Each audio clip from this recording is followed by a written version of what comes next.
Hi, this is Dr. Neil Schwartz. Today I'd like to talk about, quote, hormonal acne. Many people email me every week asking me, quote, Dr. Neil, I have a case of hormonal acne. Is there anything you can do for me? My answer typically sounds like this. All acne is treatable. All acne is similar. The manifestations of cysts or blackheads or small bumps or any location of bumps, whether it be on the lower part of the face, the upper part of the face, on the body, or anywhere, is all just plain old acne. Many terms have arisen, like adult acne, genetic acne, teen acne, hormonal acne, acne due to polycystic ovarian syndrome. All of these terms have done nothing for the treatment of acne, nor for the diagnosis of acne. What they have done is created a side effect of our diagnostic system. The language itself creates self-victimization, and here's how it works. If I have plain old acne, then I can get treated, I can fight hard, and I can get it beat. However, if I have a special case of hormonal acne, there may be a chance that it's untreatable. And this type of thought processing and logic is what creates hopelessness and what I call self-victimization. So you see, the language is very important. If I say I have acne, I then go out and treat it. However, if I say I have a special form of genetic acne or a special form of hormonal acne, I may not take action to go treat it because I am doomed. And that type of doom and gloom and hopelessness is the reason why I'm making this video today. I spoke about these concepts of victimization and language in a video I made called Understanding Cystic Acne. I'll put a link in here for you so you can see that video as well, as I elaborated on all the stigmatizing effects that this language can have on someone who's suffering. Today, I'd like to get everyone's head around this confusing term of, quote, hormonal acne, and I'll use a simple question to get the thought process started. Here's the question. If every woman has significant hormonal fluctuations throughout their menstrual cycle, how come only some women break out in their skin with pimples during these fluctuations? Think about that for a moment. Every woman with a regular and balanced menstrual cycle has huge spiking hormone levels.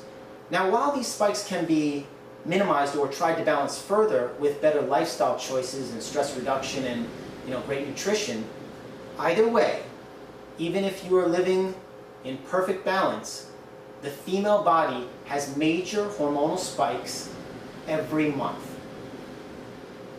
So, why do some women break out with these hormonal spikes and other women do not?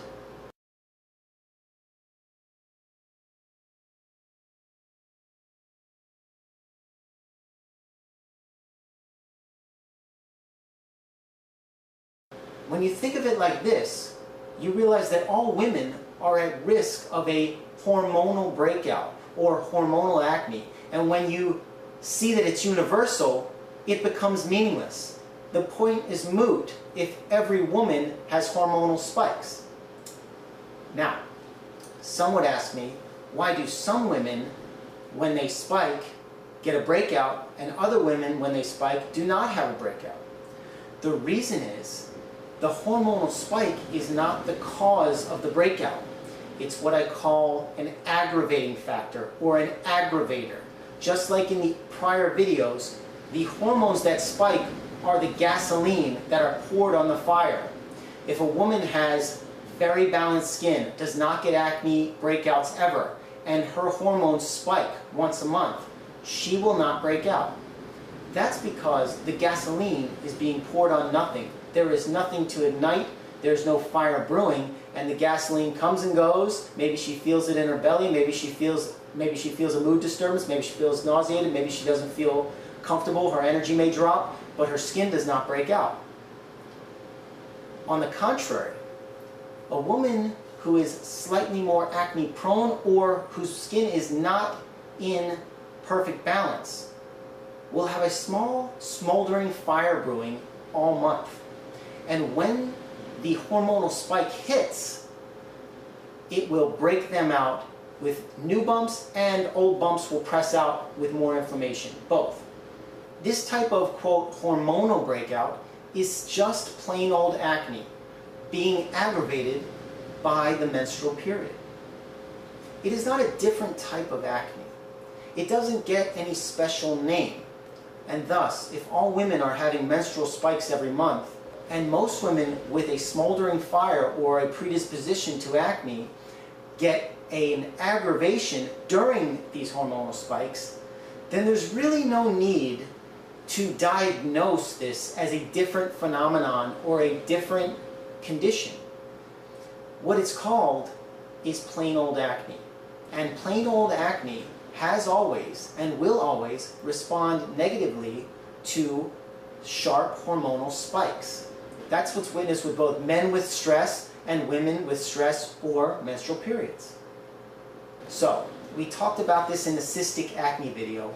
Why are people preferring the term hormonal acne to plain old acne? And I went into detail on the other video about it, but the basic concept is we're avoiding the term plain old acne because it's stigmatizing. It has connotations associated with it that you are unclean, or that you're not taking care of yourself, or that you're unconscious, or that you're not really looking closely at your skin. All of this is just a misconception of acne, of plain old acne. The bottom line is that if you have acne, you have plain old acne. And it doesn't mean that you're not making incredible efforts to beat it. Plain old acne is incredibly difficult to control. And in this frustration to control it, people are reaching, and they're desperately reaching for new diagnoses.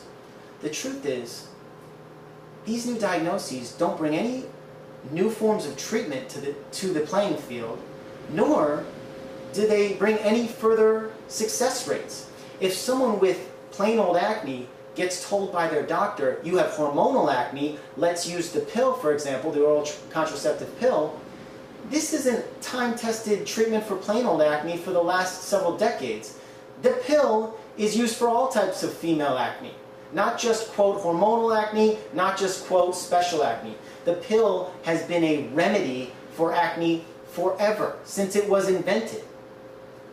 The problem with the pill is that it's just suppressing the aggravating factors. It's not necessarily bringing that total satisfaction and control, which is why I deem it as a remedy more than a real solution. Although those who use it and get really, really, really tight control, of course they're happy, they're not creating more wear and tear, and I support that decision to do anything that keeps them in control.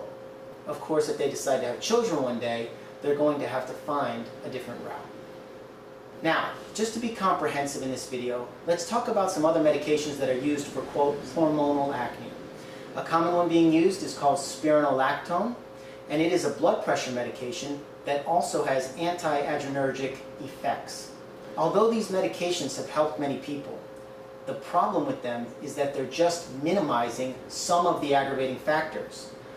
Many people are very dissatisfied on all these, quote, hormonal treatments because by minimizing one angle, or from decreasing an aggravating factor, you don't necessarily win the battle with acne.